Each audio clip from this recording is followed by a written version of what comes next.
पुकारा करेंगे, लताओं में ब्रज की गुजारा करेंगे। कन्हैया कन्हैया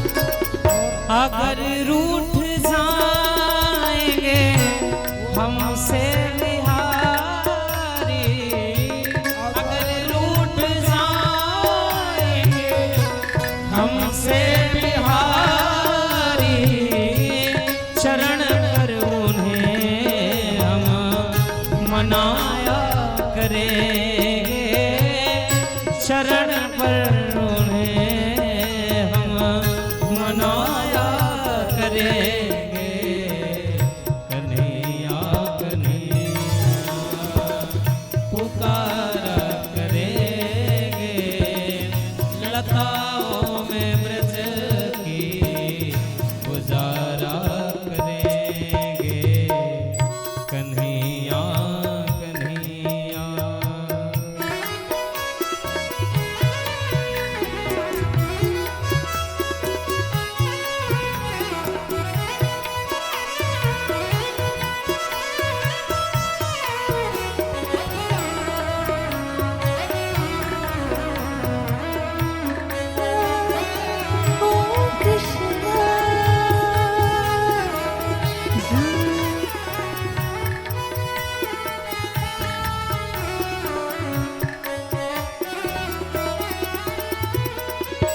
बनाएंगे हृदय में हम प्रेम मंदिर, बनाएंगे हृदय में हम प्रेम मंदिर, प्रेम के झूले पे झुलाया करेंगे, प्रेम के झूले में झुलाया करेंगे।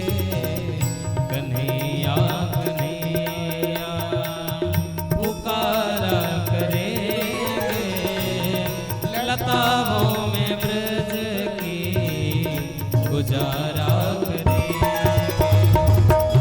कन्हैया कन्हैया पुकारा करेंगे, लताओं में ब्रज गुजारा करेगा। जय जय राधा रमण हरि राधा रमण, राधा रमण हरि राधा रमण। सभी एक साथ में गाइए, सब लग रहा है सो रहे हैं। अब एक बार उठेंगे, भंडारा जब होगा तब आइए। जय जय राधा रमण हरि बोल, जय जय राधा रमण हरि बोल, जय जय राधा रमण हरि बोल, जय जय राधा रमण हरि बोल, जय जय राधा रमण हरि बोल, जय जय राधा रमण हरि राधा रमण, राधा रमण हरि राधा रमण, जय जय राधा रमण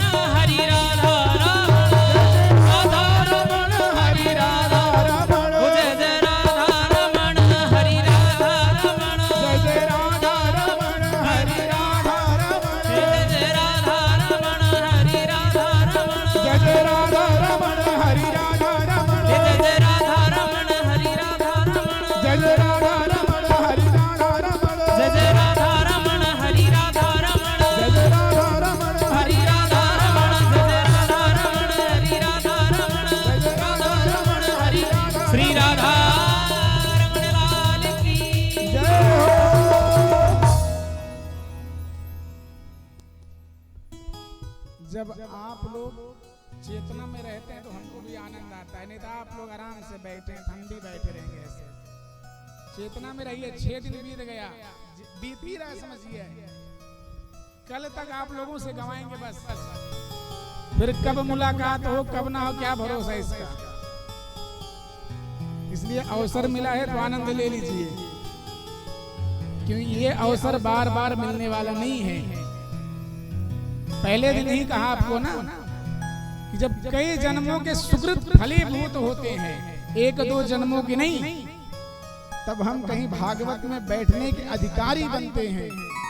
और जब हमारे पूर्वजों के कई जन्मों के पुण्य फलीभूत होते हैं, हमारे पुण्य फलीभूत होते हैं, तब हम ये भागवत रूपी गंगा अपने घर में लाने के अधिकारी बनते हैं। तो अगर ये लाभ मिला है तो इस लाभ से वंचित मत रहिए, क्योंकि जिंदगी का कोई भरोसा नहीं है। सांस रुक जाएगी चलते चलते, इसलिए मौका मिला है तो इस भैया नहा लो। जैसे गंगा जी नहाने जाते हैं ना, काशी विश्वनाथ जाएंगे बाबा का दर्शन करना है, 3 बजे गंगा जी में कूद जाएंगे, जल्दी नहा लो भैया, लाइन लगा लो। तो ये भी मिला है तो इसमें भी लाइन लगा के बैठ करके भगवान की कथा सुन लो।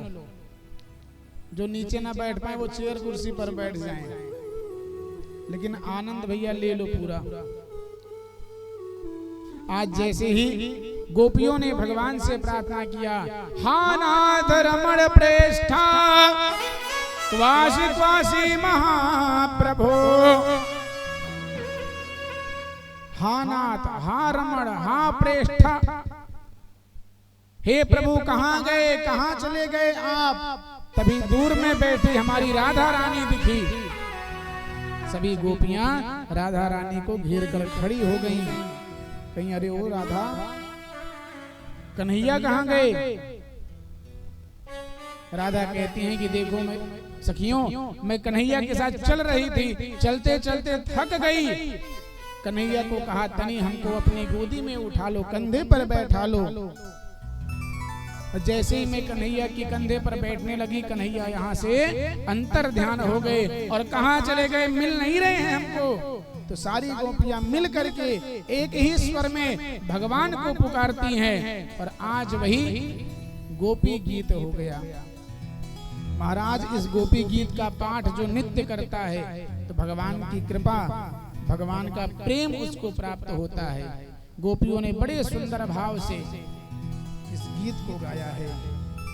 जयति तेधिकम जनमना व्रजा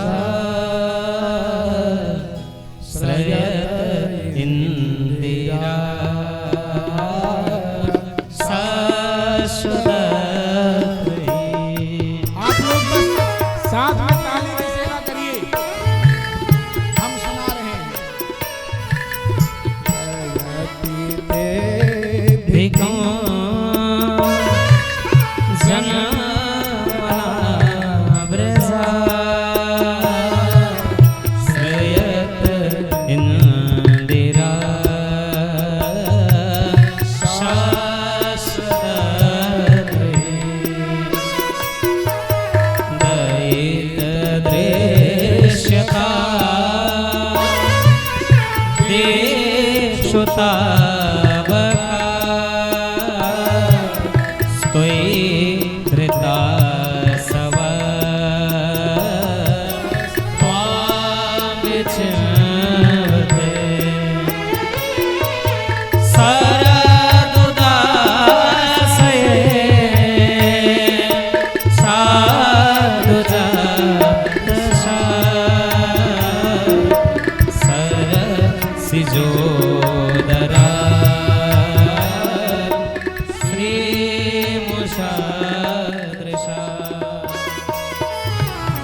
द्युतनला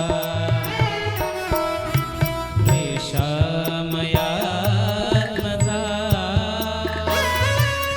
विश्वतो भया वृषभते वयं रक्षिता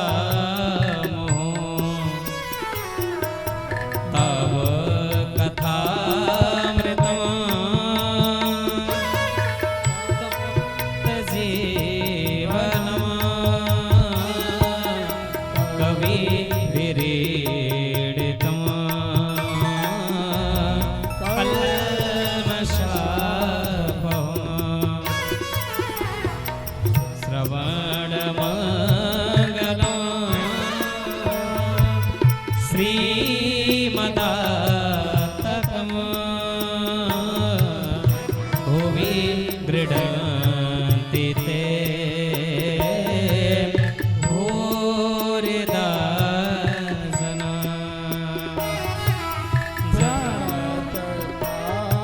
मदं पद्मजार्चितं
गोपियों ने 18 श्लोकों में भगवान की स्तुति की है। भगवान से कहती हैं और एक ही स्वर में गा रही हैं, कनक मंजरी छंद में। दो तरह के कनक होते हैं, एक कनक सोना और दूसरा कनक बताओ। कनक कनक ते 100 गुणी मादकता अधिकाय, एक खाए बौराय है और एक पाए बौराय है। धतूरा समझते ना, धतूरा, उसको संस्कृत में कनक कहा जाता है। एक कनक अगर आदमी पा जाता है सोना, बहुत सारा तो पगला जाता है, अरे बहुत मिल गया, किसी को कुछ समझता ही नहीं है। और एक कनक धतूरा अगर उसको खा लेता है तो व्यक्ति बौरा जाता है, कुछ समझ ही नहीं आता उसको। बोलिए राधे राधे। आज गोपियों ने बड़ी सुंदर स्तुति की महाराज। इसी गोपी गीत पर 7 दिनों की कथा हो सकती है। 7 दिन क्या, पूरे जन्म कथा हो सकती है एक गोपी गीत पर सिर्फ। भागवत इतना विशाल ग्रंथ है। गोपियां कहती हैं भगवान तो नहीं दिख रहे, अंतर ध्यान हो गए हैं। हे प्रभु, हे प्यारे श्याम सुंदर, जब से आप इस ब्रज भूमि में आए हैं ना, तब से ये ब्रज भूमि बड़ी पावन हो गई है, बड़ा आनंद आ रहा है। प्रभु आप वैकुंठ छोड़ के यहाँ आए हैं और आपके आने से हम सबका जीवन सुखमय हो गया है। हे श्याम सुंदर, हमने आपके लिए प्राणों को धारण किया है, सिर्फ आपके लिए। हमें कोई जीवन की आवश्यकता नहीं है, बस एक ही कामना है, प्रभु आप हैं तो हमारा प्राण है, हमारा जीवन है प्रभु। लेकिन अपनी विरह की अग्नि में जलाकर हमको मारिए मत। अगर आपको मारना ही था तो हमको राक्षसों से क्यों बचाया, मर जाने देते। जब ब्रज में वर्षा हुई 7 दिन 7 रात्रि पर्यंत, तो हमको क्यों बचाया, मर जाने देते। क्योंकि प्रभु अगर आप नहीं आओगे, आप नहीं दिखोगे, तो प्रभु इस जीवन में कुछ भी अच्छा नहीं है। हे श्याम सुंदर, हमारा जीवन तो सिर्फ और सिर्फ आपके लिए है। गोपियों की इस प्रकार रुदन, गोपियों को रोता हुआ देख भगवान आज यमुना के पुलिन पर पीतांबर धारण करके प्रकट हो गए। बोलिए गोपी वल्लभ भगवान की। आज भगवान रास बिहारी भगवान प्रकट हुए, सारी गोपियों ने घेर लिया, घेर करके खड़ी हो गई। सुखदेव जी से परीक्षित जी कहते हैं, गुरुदेव गोपियों ने भगवान को क्यों घेरा? सुखदेव जी कहते हैं, भैया गोपियों को भगवान ने इसलिए घेर लिया कहीं भगवान वापस से अंतर ध्यान न हो जाए, भाग न जाए। गोपियां घेर के भगवान से खड़ी हो गई और आज एक एक गोपी और एक एक कन्हैया, मानो जितनी गोपी उतने कन्हैया। गोपियां कहती हैं, भजतो अरे कन्हैया अब छोड़ के मत जाना। जीवन में प्रेम की स्थिति बस दो ही है, एक प्रेमी के साथ जीवन और एक प्रेमी के बिना जीवन। हमने संसार से बहुत प्रेम किया, सबके साथ नाते जोड़े, लेकिन महाराज जीवन में सिर्फ और सिर्फ नाते जोड़ने से हमको कष्ट ही मिला, दुख ही मिला और इसके अतिरिक्त हमको कुछ नहीं मिला। भगवान कहते हैं, गोपियों चिंता मत करो, आज भगवान सभी गोपियों के साथ में, जितनी गोपियां उतने भगवान, भगवान निधि वन पहुंचे और एक एक गोपी एक एक कन्हैया रास की भूमि पर पहुंच गए। तभी हमारे शंकर जी को पता लगा, क्योंकि उनकी पत्नी भी रास में जा रही थी। भगवान शंकर ने कहा, देवी कहाँ?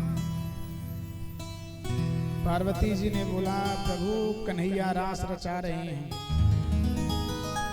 हम जा रहे हैं वहां पर। भगवान शंकर ने कहा कि हमको भी ले चलो, हम भी तो देखें हमारे श्याम सुंदर रास रचाते समय कैसे लगते हैं। पार्वती जी ने कहा कि वहां पर सिर्फ और सिर्फ स्त्रियों की ही प्रवेश है, पुरुषों का वहां प्रवेश वर्जित है। भगवान शंकर अपनी पत्नी से बड़ी सुंदर भावना से कहते हैं, अरे एक दिन वो भोला भंडारी। सबको तो याद होगा ये वाला भजन, यूपी बिहार का बड़ा फेवरेट भजन है ये। अरे एक दिन वो भोला भंडारी बन कर के ब्रज नारी गोकुल में आ गए हैं, गोकुल में आ गए हैं। एक दिन वो भोला भंडारी, एक दिन वो भोला भंडारी बन कर के ब्रज नारी गोकुल में आ गए हैं, गोकुल में आ गए हैं। पार्वती जी मना के हारी, पार्वती जी मना के हारी, ना माने त्रिपुरारी गोकुल में आ गए हैं, गोकुल में आ गए हैं।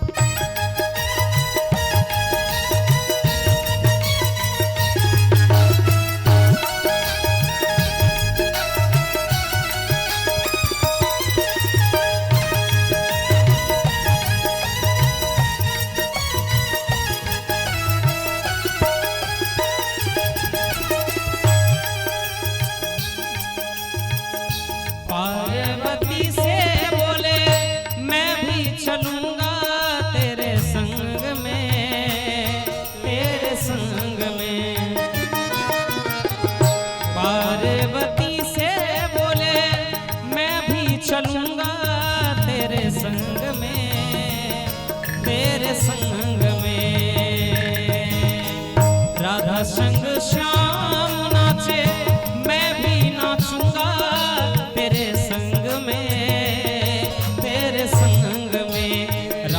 रचेगा ब्रज में भारी, रास रचेगा ब्रज में भारी, हमें दिखाओ प्यारी। गोकुल में आ गए हैं, वृंदावन आ गए हैं।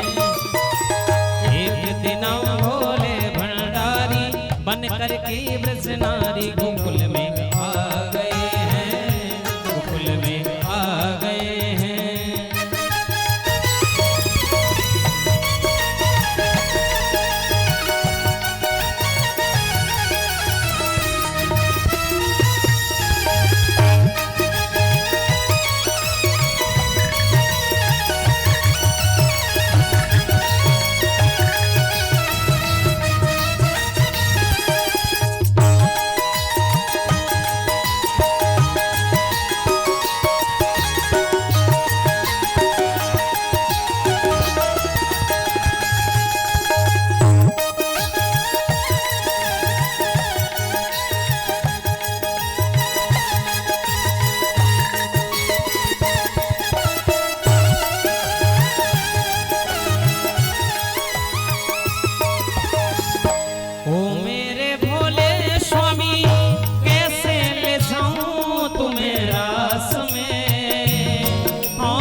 उस रास में हंसी करेगी ब्रज की नारी, हंसी करेगी ब्रज की नारी, मानो बात हमारी। गोकुल में आ गए हैं, गोकुल में आ गए हैं।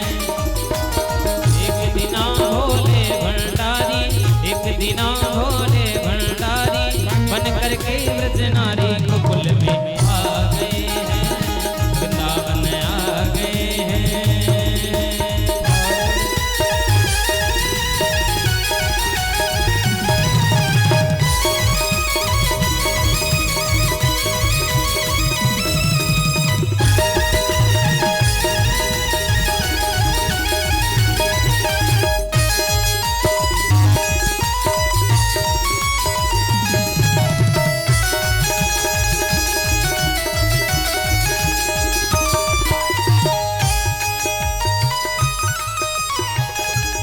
ऐसा बना दो मोहे कोई न जाने इस राज को, इस राज को।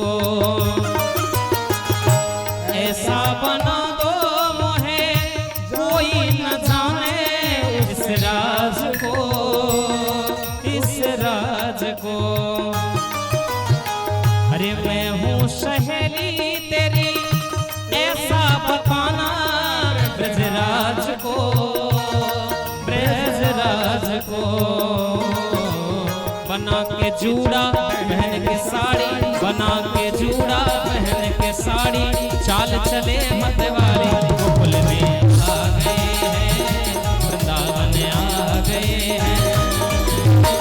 एक दिना भोले भंडारी बन करके ब्रज नारी वृंदावन आ गए हैं, गोकुल में आ गए हैं, वृंदावन आ गए हैं, गोकुल में आ गए हैं। बोलिए रास रासेश्वर भगवान की, शंकर भगवान की। आज बाबा शंकर भी पहुंचे। शंकर जी तक कोई जटा जूट तो लगाने की आवश्यकता नहीं है, बड़े बड़े बाल उनके खुद ही हैं, कोई उनको विग लगाने की जरूरत नहीं है। वही जटाजूट को भगवान शंकर को जो है खोल दिया गया और खोल करके बाबा को साड़ी पहनाई गई और पहना करके नथिया बिछिया पायल सब पहना करके भगवान को तैयार कर दिया। हमारे शंकर जी भी पहुंचे रास में। कन्हैया से तो कुछ छिपता नहीं है। आज भगवान ने देखा, कहा बाबा जी ये क्या रूप धारण किया। बाबा जी ने कहा किसी से बताइएगा मत। और उस रास के बाद में हमारे बाबा शंकर पूरे दुनिया में एकमात्र ऐसा मंदिर है वृंदावन में जहाँ पर हमारे बाबा शंकर जो है गोपी के रूप में विराजमान है और आज भी गोपी के रूप में उनका दर्शन होता है। बोलिए गोपेश्वर भगवान की जय। सुबह से लेकर दोपहर तक भगवान के शिवलिंग पर अभिषेक होगा, पूजा होगा, पाठ होगा सब, लेकिन जैसे 4 बजे मंदिर खुलेगा वैसे भगवान को लहंगा पहना करके, साड़ी पहना करके, बिदिया नथिया सब लगा के तैयार कर दिया जाता है। और आज भी ये दर्शन देखने को मिलता है। निधिवन से 100 मीटर पे ही है मंदिर, आज भी भगवान वहां पर विराजमान है। पूरे दुनिया में एकमात्र मंदिर ऐसा है, नहीं तो हर जगह भगवान अर्धनारीश्वर में रहते हैं, शंकर पार्वती के साथ रहते हैं, लेकिन एक वृंदावन ही ऐसा है जहाँ पर भगवान गोपेश्वर रूप में बैठे हैं। रास हुआ, बहुत भारी रास हुआ, सभी के मनोरथ को भगवान ने पूर्ण किया। श्री सुखदेव जी कहते हैं, परीक्षित विक्रीडितम ब्रजबधू भीरिदम च विष्णु श्रद्धान्वितो नुश्रवणा वर्णयात् भक्तिं परां भगवतीं प्रतिलम्य कामम् हृदयोगमस्वपहिनो चरणेन धीरः। सुखदेव जी कहते हैं, परीक्षित भगवान की रास पंचाध्यायी कथा को जो सुनता है, पढ़ता है और करता है, कहता है, भगवान की भक्ति उसके अंदर प्रबल होती है। बोलिए रास रासेश्वर भगवान की। एकदा देवयात्रायां गोपाला जातु कौतुकः अनोभिराणायुक्तैर् प्रायुस्ते अंबिका वनम। कथा का क्रम आगे बढ़ा। एक दिन की बात है, बाबा नंद, मैया यशोदा, बलराम जी और हमारे कन्हैया रात्रि में अंबिका वन गए। क्यों गए? शिवरात्रि के दिन बाबा का पूजा करने के लिए। आज जब अंबिका वन गए तो कंस ने असुर भेजा। कौन असुर? आया, असुर आया। असुर आते ही मध्य रात्रि में बाबा के चरण को पकड़ लेता है। नंद बाबा चिल्लाते हैं, अरे भैया मुझको बचाओ, अरे भैया मुझको बचाओ। अजगर का रूप बना के जकड़ लिया। कहते हैं नाग पास सबसे बड़ा पास है। अगर किसी को सांप पकड़ ले तो छोड़ता नहीं है बिना मारे हुए। सबसे बड़ा पास नाग पास है। लक्ष्मण जी को लगा था ना, जब पकड़ लिया बाबा चिल्लाए। बाबा की चीख पुकार सुन करके सारे ब्रजवासी आए, कन्हैया भी दौड़ करके आए। और जैसे ही कन्हैया के चरण कमलों का स्पर्श उस अजगर को हुआ, उस अजगर से एक दिव्य पुरुष प्रकट हो गया। हाथ जोड़ करके प्रार्थना करता है, अहम विद्याधरा कश्चिद सुदर्शनायति श्रुता श्रेया सर्वस्व संपत्त्या विमानेन चरन् दिशः। प्रभु, मैं सुदर्शन नाम का विद्याधर था। मुझे अपने सौंदर्य का, अपने स्वरूप का बड़ा अहंकार था। मैं जहां जाता सबको देख करके चिढ़ाता था। एक दिन की बात है, आंगिरस गोत्रीय ब्राह्मण ऋषि वो जा रहे थे। उनको देख करके मैं हंसने लगा। ऋषि ने पूछा, क्यों हंसते हो? मैं कुछ उत्तर ना दे सका। ऋषि ने कहा कि तुम मेरे स्वरूप को देख करके हंसते हो। तुम बहुत गोरे सुंदर हो, तुम्हारा स्वरूप अच्छा है। जाओ, मैं तुमको श्राप देता हूं, तुम अजगर बन जाओ। सबसे बड़ी खराब योनि किसी की है तो अजगर की होती है। बेचारा ना डोल पाता ना चल पाता, इतना भारी भरकम शरीर होता है अजगर का। छोटे मोटे सांप तो कहीं भी चले जाते हैं, लेकिन अजगर जहां पड़ा रहता है वहीं पड़ा रहता है बेचारा वो। हाथ जोड़ करके अनुनय विनय किया, ऋषिवर गलती हो गई, क्षमा करिए। ऋषि ने कहा, चिंता मत करो, श्राप तो श्राप सिद्ध होगा, लेकिन आशीर्वाद देता हूं, तुम्हारा कल्याण करने के लिए भगवान को ही आना पड़ेगा। परीक्षित, भगवान भक्त का कल्याण ऐसे करते हैं। आज जब सुदर्शन नाम का जो विद्याधर था वहां से चला गया, एक दिन की बात है, भगवान श्री कृष्ण गोप ग्वाल बलराम जी रात्रि में भ्रमण कर रहे थे अपने नगर में। उसी समय कंस ने एक शंखचूर्ण नाम का दैत्य भेजा। दैत्य बैल का रूप बना करके भगवान को मारने के लिए आया। भगवान ने तत्काल अपनी मुष्टिका प्रहार करके उसके मस्तक पर उसका भी प्राणांत कर दिया। श्री सुखदेव जी कहते, परीक्षित, नित्य प्रति की भांत भगवान का एक ही काम था, प्रतिदिन सबके घर जाना, सबके मनोरथ को पूर्ण करना और समय समय पर सखियों को परेशान करना। एक दिन की बात है, कन्हैया दिखे नहीं सुबह से दोपहर तक। सारी गोपियां व्याकुल हो गई, कन्हैया कहाँ गए, कन्हैया कहाँ गए। तभी एक गोपी दूसरे गोपी से चर्चा करती है, अरे वो सखी जानती हो, कन्हैया जब हमारे घर आता है, माखन चुराता है, हम जब उसको डांट फटकार लगाते हैं, जब उसका उतरा हुआ चेहरा देखते हैं दया भी आती है, और जब उसकी उद्दंडता देखते हैं तो आनंद भी आता है। ऐसे एक दूसरे से चर्चा कर रही हैं। जब कन्हैया चलते हैं तो कैसे कूद कूद कर कन्हैया चलते हैं, एक पैर यहाँ तो दूसरा पैर वहां, तीसरा पैर वहां, मानो लगता है कि मेघों में गर्जना हो रही हो। जब शुरुआत के बादल आते हैं, प्रारंभ के जब पहली वर्षा होती है तो मेघ कैसे गर्जना करते हैं, धीरे धीरे धीरे धीरे। ऐसे ही कन्हैया जब चलते हैं तो मेघों की गर्जना होती है, मानो कन्हैया के इस स्वरूप को देख करके, उसकी चर्चा को करके गोपियां एक दूसरे में प्रसन्न हो रही हैं। एक दिन की बात है, कन्हैया को मारने के लिए एक विशाल बैल आया। कंस ने कोई कसर नहीं छोड़ी मरवाने में भगवान को, लेकिन भगवान भी कैसे कि भाई सबका कल्याण न कर दे। राम जी को तो घर से निकलना पड़ा कल्याण करने के लिए, लेकिन हमारे कन्हैया घर में ही रह के सबका प्राणांत कर रहे हैं, कल्याण कर रहे हैं। आज भगवान ने अरिष्टासुर का उद्धार किया। अब एक दिन की बात है, केसी आया, केसी नाम का दैत्य भगवान को मारने के लिए। भगवान ने भी कहा, आज मेरे नाम का कोई आया है मुझको मारने के लिए। भगवान का भी नाम तो शॉर्ट में केसी ही तो है, कृष्णचंद्र। भगवान ने कहा, आज मेरे नाम का कोई आदमी मुझको मारने आया है। भगवान ने कहा, ठीक है, चिंता मत करो। घोड़े का रूप बना करके भगवान को मारने आया। भगवान उसके ऊपर सवार हुए और उसका भी प्राणांत कर दिया। बहुत सारे दैत्य आए, व्योमासुर, अरिष्टासुर, केसी, बहुत सारे दैत्य आए, लेकिन किसी ने कुछ भगवान का बाल बांका नहीं कर पाया। अब कंस समझ गया कि ऐसे काम नहीं चलने वाला। कंस ने बुलाया किसको? अक्रूर जी को।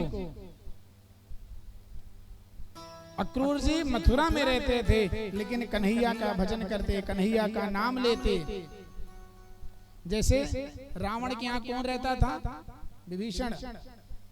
भगवान का नाम जपते थे, दिन भर राम राम राम राम रटते रहते थे। रावण को पता लगा, बोला, रे मेरे दुश्मन का नाम जप रहे हो, बुलाओ। विभीषण पहुंचे, किसका नाम जप रहे हो? तो मेरे दुश्मन का नाम है। विभीषण ने कहा, भैया मैं तो भैया और भाभी का बहुत बड़ा भक्त हूँ। कैसे? भैया देखो, मैं राम राम जपता हूँ ना। अब रावण मंदोदरी तो नहीं जप सकता, तो इसलिए राम जपता हूँ। रात से रावण, माँ से मंदोदरी। बोलिए राधे राधे। ऐसे ही अक्रूर जी मथुरा में रह करके भगवान का भजन करते थे। आज अक्रूर जी को बुलावा आया कि आपको राजमहल से बुलावा आया है, महाराजा धीराज कंस आपको बुला रहे हैं। अक्रूर जी ने सोचा, अब क्या हुआ भैया, उनके तो प्राण सूखने लगे, लेकिन कोई बात नहीं, गए। आज कंस अक्रूर जी को देख करके बड़ी सुंदर सुंदर बातें कह रहा है। क्रूर जी आप तो मेरे बहुत अच्छे मित्र हैं, बहुत अच्छे सगी संबंधी हैं। महाराज जब कोई दुष्ट आदमी देखे आपको पता है वो दुष्ट है और आपसे अच्छी अच्छी बातें करने लगे तो समझ जाओ कुछ काम आपसे करवाना चाहता है। अक्रूर जी ने कहा, मन ही मन सोचा कि ऐसी कौन सी बात है भाई, आज बड़ा प्रेम दुलार लाड हमारे ऊपर उड़ा रहा है कंस, कुछ तो इसको चाहिए ही होगा। कंस ने कहा, अक्रूर जी इस पूरे त्रिलोकी में मेरा कोई अच्छा चाहने वाला है तो सिर्फ आप हो। अक्रूर जी बेचारे चिंता में पड़ गए, भैया हमने इसके लिए आज तक कुछ किया ही नहीं है और ये हमको कह रहा है ऐसा। महाराज आज्ञा करिए, क्या आदेश है?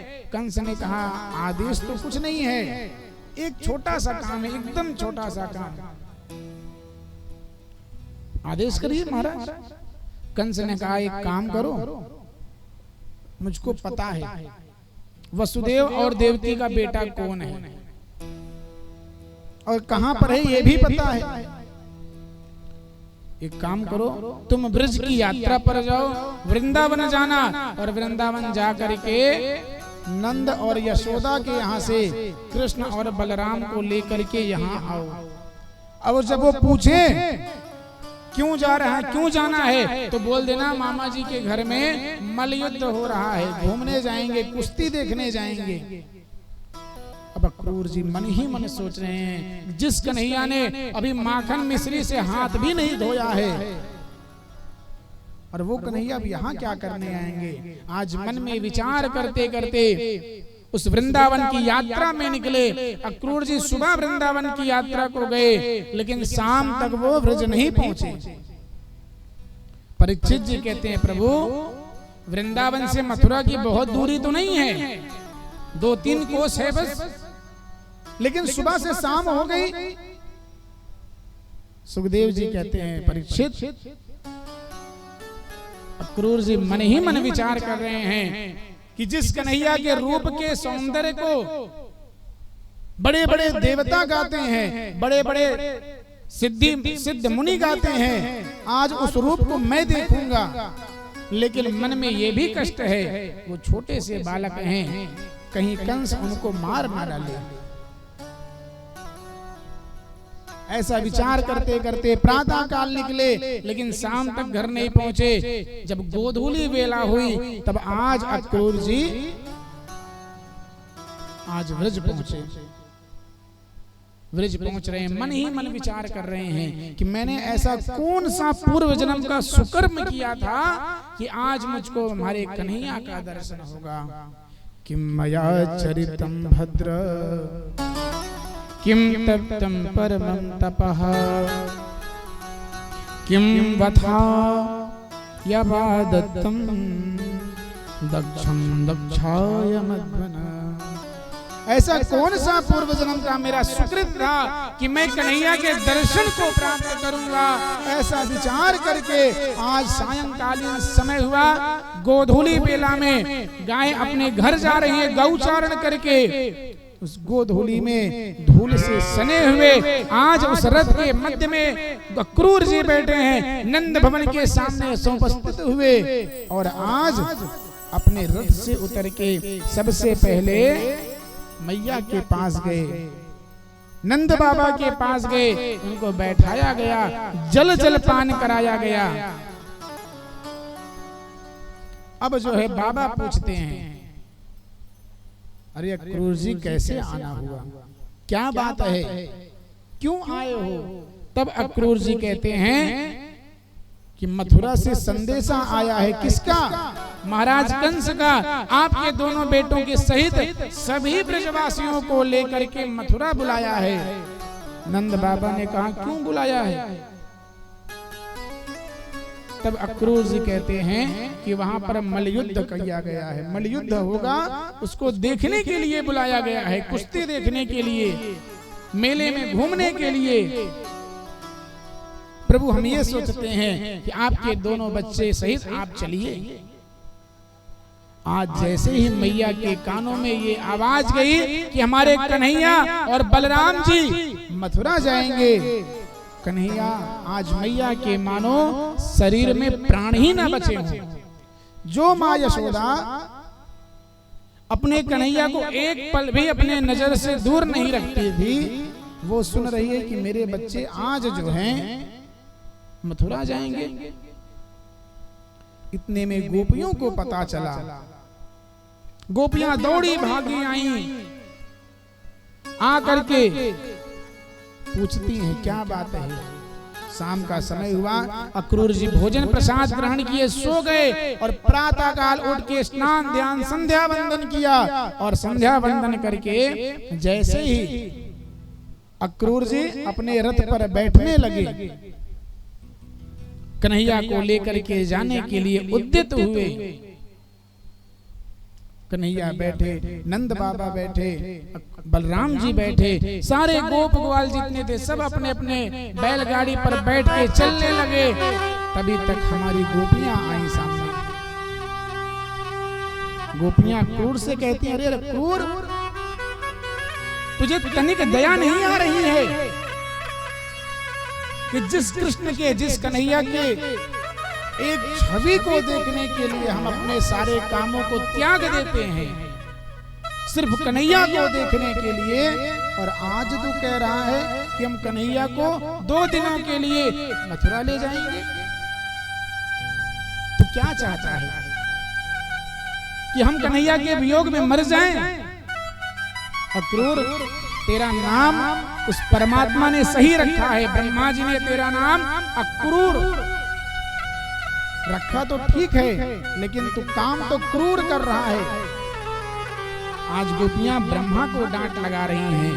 अहो विधाता स्तवना क्वचित दया, संयोज मैत्र्या प्रणमेन देहिना। अरे ओ विधाता ब्रह्मा, अगर प्रेम ही लगाना था शरीर से कृष्ण के प्रति तो वियोग क्यों दिया? महाराज, प्रेमी की दशा ऐसी होती है कि अपने प्रियतम को बिना देखे उसके जीवन के एक पल नहीं कटते। गोपियां कहती हैं, नाम क्रूर धरायो तुमको, पर काम करो अति क्रूर कसाई। नाम तुम्हारा तो अक्रूर है, अर्थात तुम्हारे अंदर कोई क्रूरता नहीं है, तुम बड़े अच्छे हो, लेकिन काम क्या कर रहे हो? क्रूर कसाई वाला। कि जो कसाई बिना सोचे समझे अपने चाकू से किसी जीव की हत्या कर देता है, तुम काम तो ऐसा कर रहे हो। कृष्ण तो हमारी प्राण हैं। काहे को आए हो ब्रज में? ब्रज में क्यों आए?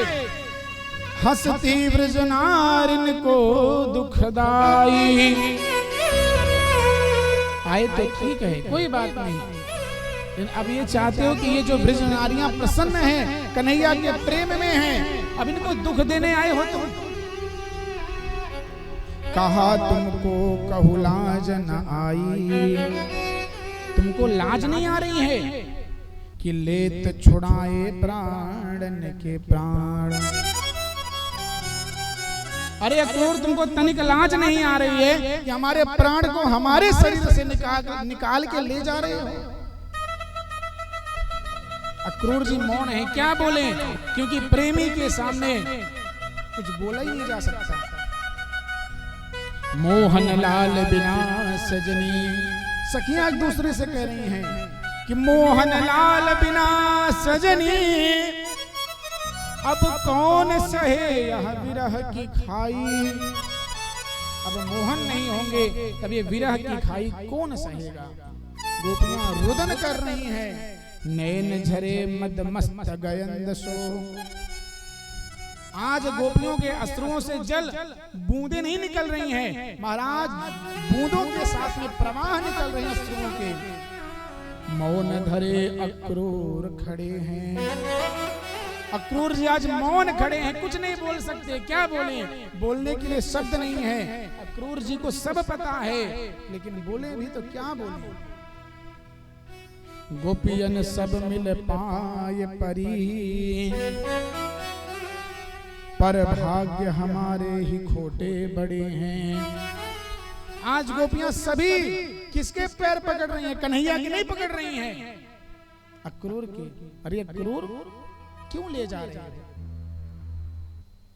लेकिन क्या करें, हमारे भाग्य ही बड़े खोटे हैं। हमारे जीवन में जब कन्हैया का विरह ही है तो क्या कर सकते हैं? को कहे रथ को रोको, कोई गोपी कहती रथ को रोको, कोई गोपी कह रही है कि विधाता की कैसी माया है, देखो कि जिस कन्हैया के साथ में हमारा जीवन आगे बढ़ रहा था, आज वही कन्हैया हमको छोड़ के जा रहे हैं। अब सारी गोपियां अक्रूर जी के पास से जाकर के कन्हैया के पास पहुंची और कन्हैया से क्या करे, कन्हैया तुम क्या कहते हो? हमने अक्रूर से जो कहना था कह दिया, लेकिन अब तुम क्या कहना चाहते हो ये बताओ। कन्हैया मौन है।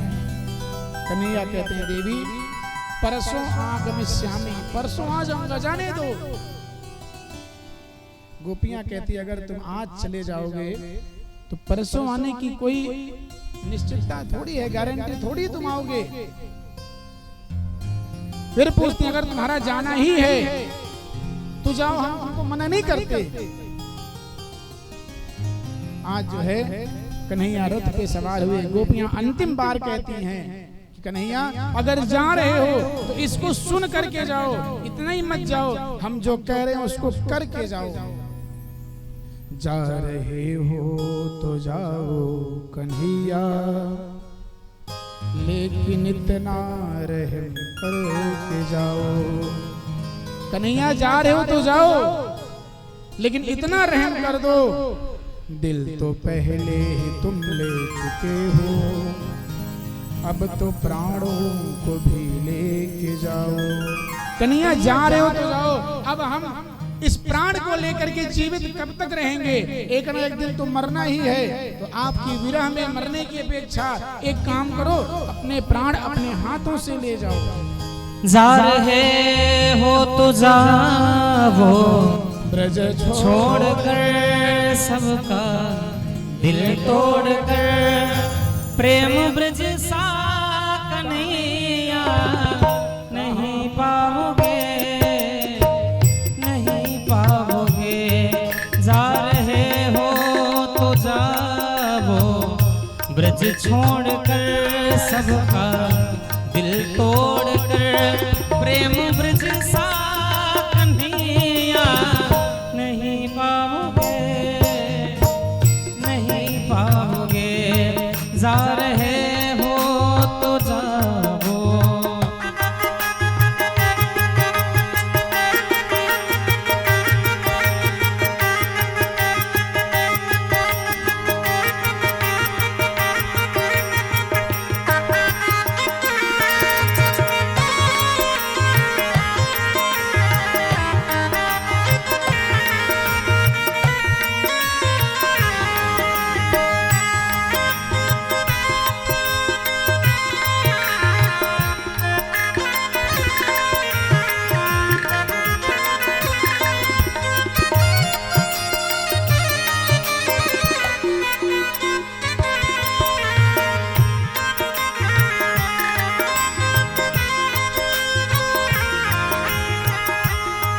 ये लताएं कदम की, ये डालियां तेरे बचपन की साथी, सांवरिया सांवरिया। ये लताएं कदम की, ये डालियां तेरे बचपन की साथी, सांवरिया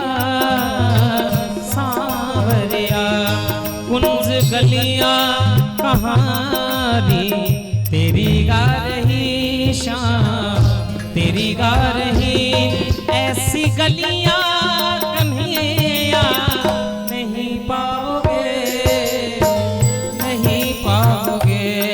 जा रहे हो तो जाओ।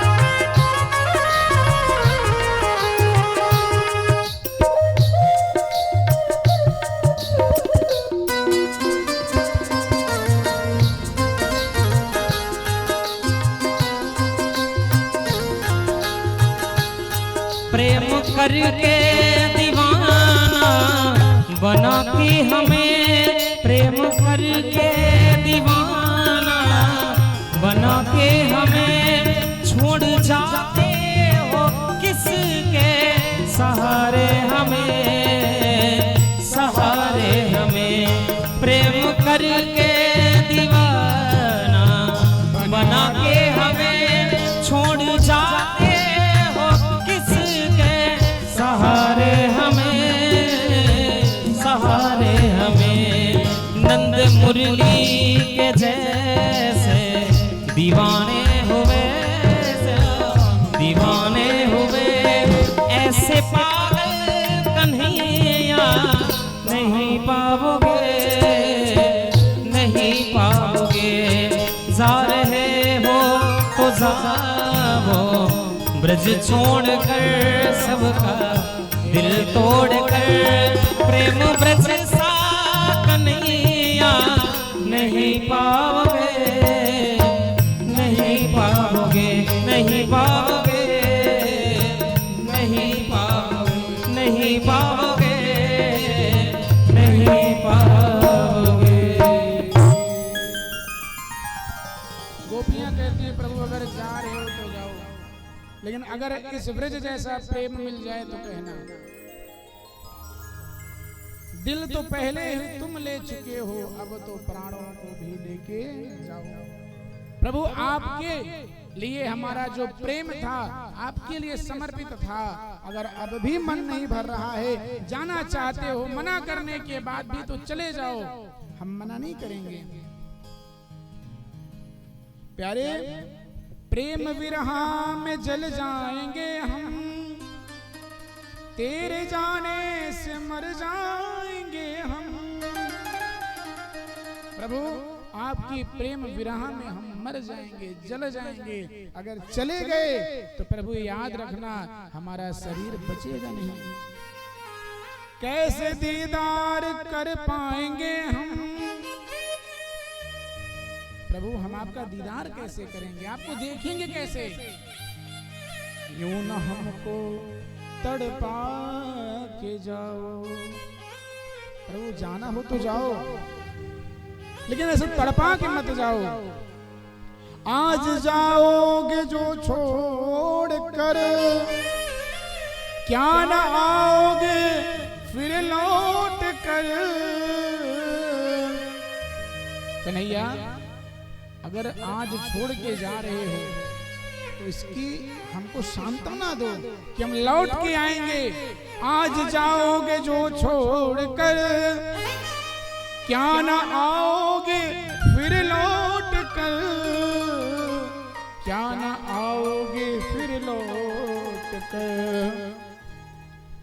आज हमसे नजरें न फेरो,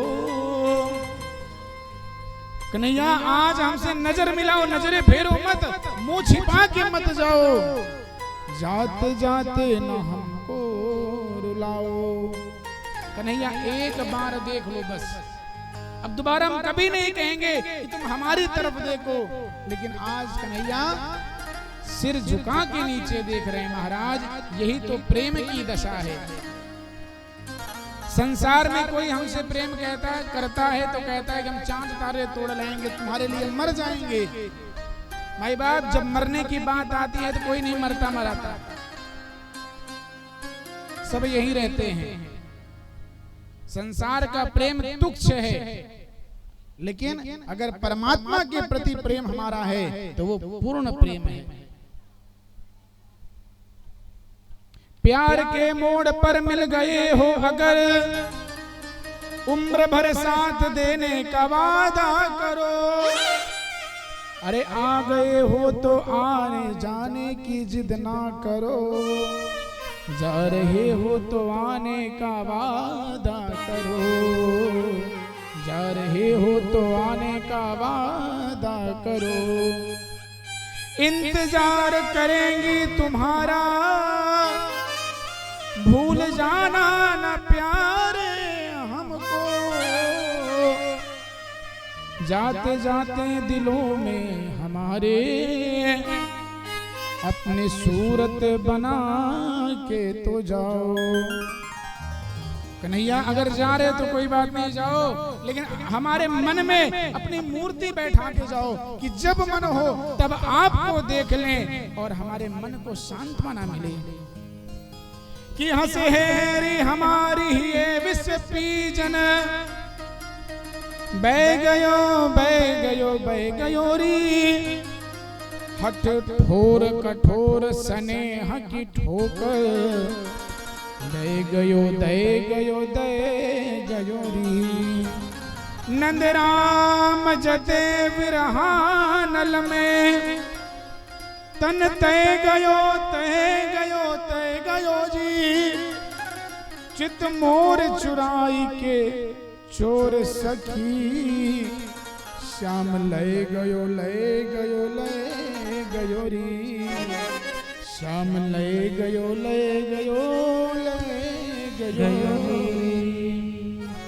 आज भगवान गोपियों से कुछ ना कह सके, रथ पर बैठे और अक्रूर जी ने रथ को हाँका और आज रथ के साथ में हमारे कन्हैया वृंदावन छोड़ के चले जाते हैं। अब कन्हैया कभी लौट के ब्रज नहीं आएंगे। गोपियों की विरह दशा देखिए महाराज,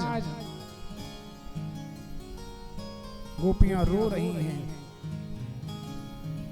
हमारे ऋषि मुनि कहते हैं, संत जन कहते हैं कि गोपियों ने कन्हैया के जाने के बाद इतना रोया कि आज भी वृंदावन मथुरा का पानी खारा हो गया है। महाराज गोपियां इतनी रोती थी, नालियों में सिर्फ आंसू बहते थे। आज कन्हैया जो है रथ पर सवार होके जाने लगे। अक्रूर जी के मन में है ये छोटे से बच्चे ये कैसे उस कंस का सामना करेंगे। भगवान समझ गए। आज अक्रूर जी रथ को किनारे लगा करके यमुना जी में डुबकी लगाई और वही कन्हैया आज चतुर्भुज रूप धारण करके यमुना जी के अंदर में है।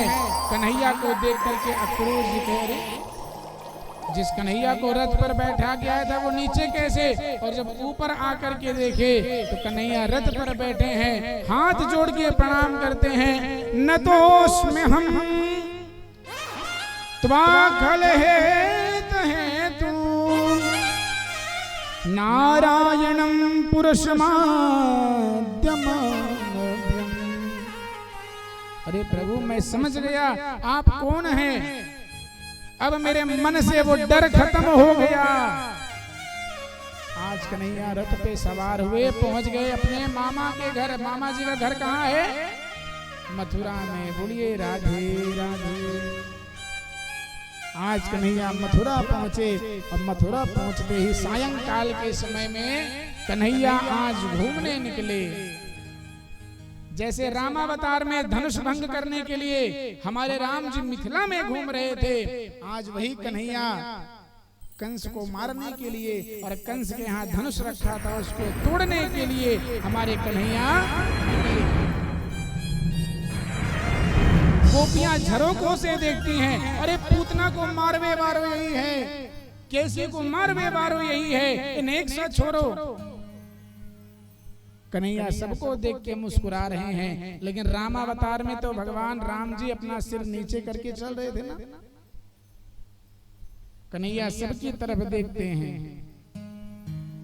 आज कन्हैया सबसे पहले उस यज्ञ मंडप में पहुंचे जहां धनुष रखा था, धनुष तोड़ दिया और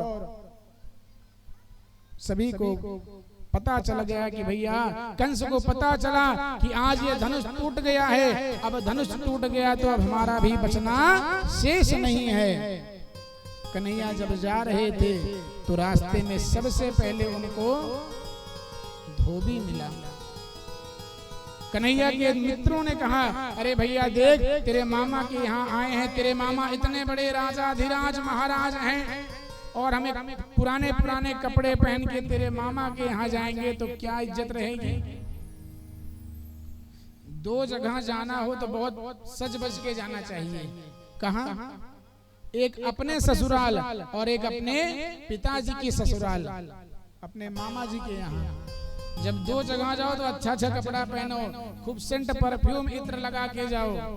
और उतरने के पहले फिर एक बार कार में बैठे बैठे सेंट परफ्यूम मार लो कि जब उतरो तो जितने भी वहां के ससुराल के लोग हैं देख के अचंभित, आहा हमारे दामाद जी आ गए हैं।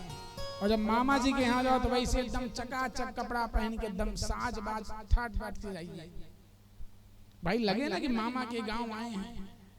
भले गांव में कोई पूछता ना हो, लेकिन मामा के गांव में जाने के बाद बड़ी इज्जत होती कि नहीं बताओ?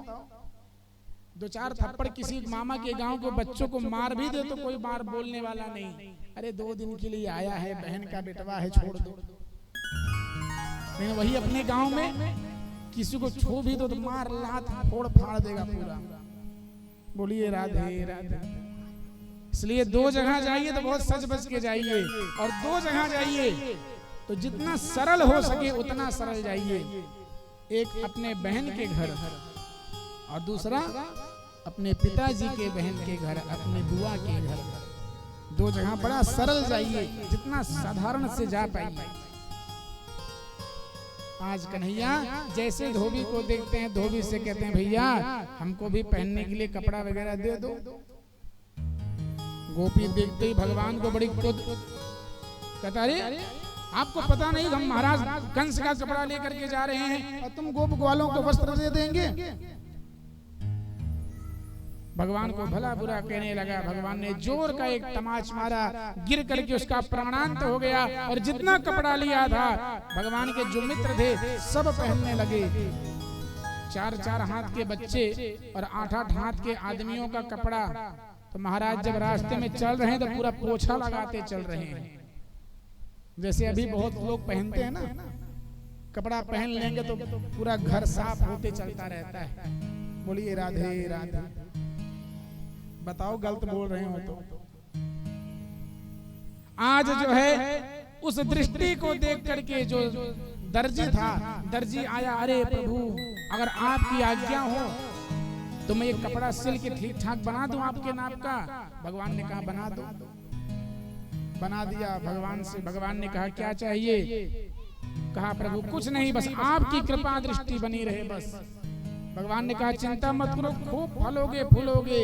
तो आज भी महाराज दर्जी के पास चले जाइए, कहीं पता लग जाए दूल्हे राजा का कपड़ा है, दुल्हन का कपड़ा है, तब 11,000 के नीचे बातें नहीं होती है महाराज। बताइए गलत है? दर्जी देखिए कितना फल फूल रहे हैं और धोबी बेचारे वही कपड़ा रगड़ रगड़ के पड़े हैं। आज भगवान तैयार हुए, उनके मित्र तैयार हुए, तभी रास्ते में एक 3 जगह से टेढ़ी कुब्जा चंदन हाथ में लेकर के जा रही थी। भगवान ने दूर से देखा, कहा अरे ओ सुंदरी, नेक सुनो तो। आज जो है इस आवाज को सुन के कुब्जा ने पीछे मुड़ा। अरे आज मुझको सुंदरी कौन बुला रहा है? जैसे ही पीछे देखा तो आई सामने, कहती है कि देखो ऐसा मजाक उचित नहीं है। जिसका स्वरूप ठीक ना हो आप उसको चिढ़ाते हैं। भगवान ने कहा देवी सुंदरी, मैंने गलत क्या कहा? एक काम करो देवी, तुम कौन हो? ये हाथ में चंदन लेके कहां जा रही हो? ये चंदन हमारे भी लगा दो। तब कुब्जा कहती है दास्याहं सुंदरम कंस सम्मत त्रिवक्र नामनानुलेपने कर्मणि मदभावितं भोजपतेरति प्रिया बिना युवां कोन्यतरार्हति। अरे मैं कंस के यहाँ चंदन घिसती हूँ, दासी हूँ, और मेरे हाथ का चंदन कंस को बहुत प्रिय है, महाराज को। कन्हैया ने कहा देखो ये हमारे मामा का घर है, और मामा के घर में भांजा जो भी मांगे देना चाहिए, और आप तो हमारी मौसी हुई। कुब्जा ने कहा ठीक है लगा लो लगा लो। आज भगवान जो है लगाती है चंदन। कुब्जा अपने हाथों से चंदन लगाती है, और चंदन लगाने के बाद में सभी गोप ग्वाल कहते कन्हैया तू सबको कुछ ना कुछ देता है, तो कुब्जा को भी कुछ दे। भगवान ने कहा चिंता मत करो। भगवान ने अपने दाहिने पैर के अंगूठे को कुब्जा के दाहिने पैर के अंगूठे पर रखा और ऐसे गोंडी पर हाथ लगा के उसको उचका दिया। आज कुब्जा जो है, जो 3 जगह से टेढ़ी थी महाराज, आज वो सुंदरी बन करके प्रकट हो गई। हाथ जोड़ करके कहा प्रभु आपने बड़ा सुंदर हमारे ऊपर उपकार किया, प्रभु याद रखिएगा। मामा जी से मिलने के बाद मौसी जी को भूल मत जाइएगा। कन्हैया ने कहा चिंता मत करो, सबके यहाँ आऊंगा, मामा जी से तो मिल लूं। आज कन्हैया नगर में जा रहे हैं और नगर में जा ही नहीं रहे हैं, गोपियां देख रही हैं, चर्चा कर रही हैं। और हमारे कन्हैया भी चुपचाप थोड़ी रहने वाले, एक दूसरे की तरफ वो भी देख रहे हैं। अरे जादू भरी तेरी आंखें जिधर गई, जादू भरी तेरी आंखें जिधर गई, जादू भरी जिधर गई, जादू भरी तेरी आंखें जिधर गई। नैनों की कटारी मारी मारी छुई छुई छतियां से उतर गई, जादू भरी तेरी आंखें जिधर गई, जादू भरी तेरी आंखें जिधर गई।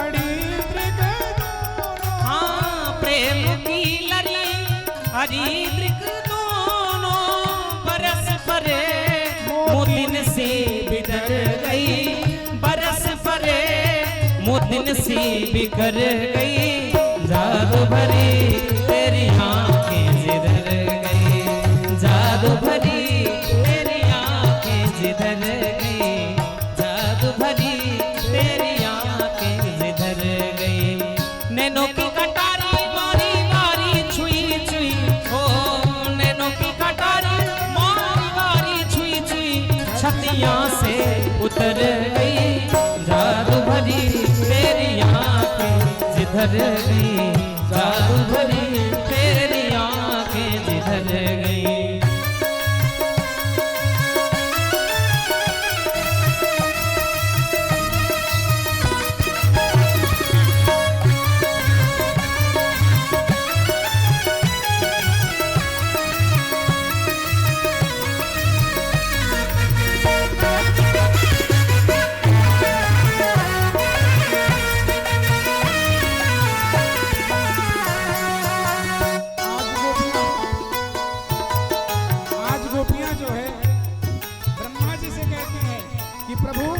आपने सब कुछ बनाया, ठीक किया, लेकिन जो है आंख में पलक बना दिए, ये गलत किया।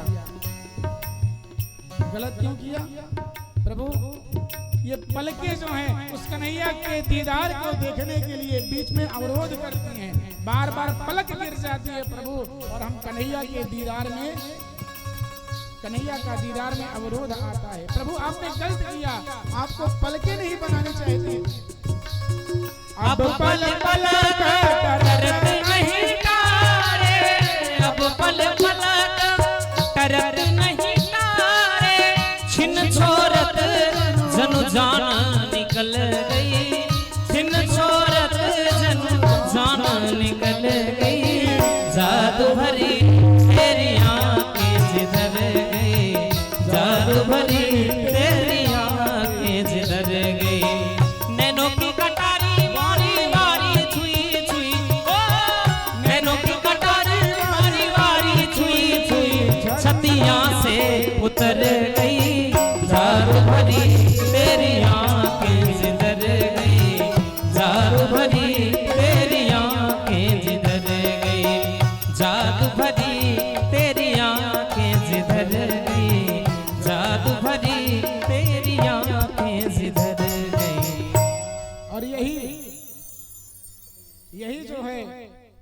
हमारी मीराबाई कहती हैं कि प्रभु मैंने उसी परमात्मा के दीदार को कर करके उस परमात्मा को प्राप्त कर लिया। तेरी मैं तो प्रेम दीवानी, तेरी मैं तो प्रेम दीवानी। मीराबाई कहती मैं तो प्रेम की दीवानी हूँ, मेरा दर्द नहीं कोई जानता। तेरी मैं तो प्रेम दीवानी, दर्द न जाने को हेरी मैं तो प्रेम दीवानी मेरो, दर्द न जाने को हेरी मैं प्रेम दीवानी मेरो, दर्द न जाने को। मीराबाई कहती है मैं तो प्रेम की दीवानी हूँ, मेरा दर्द कोई नहीं जान रहा है। क्या दर्द है? तरस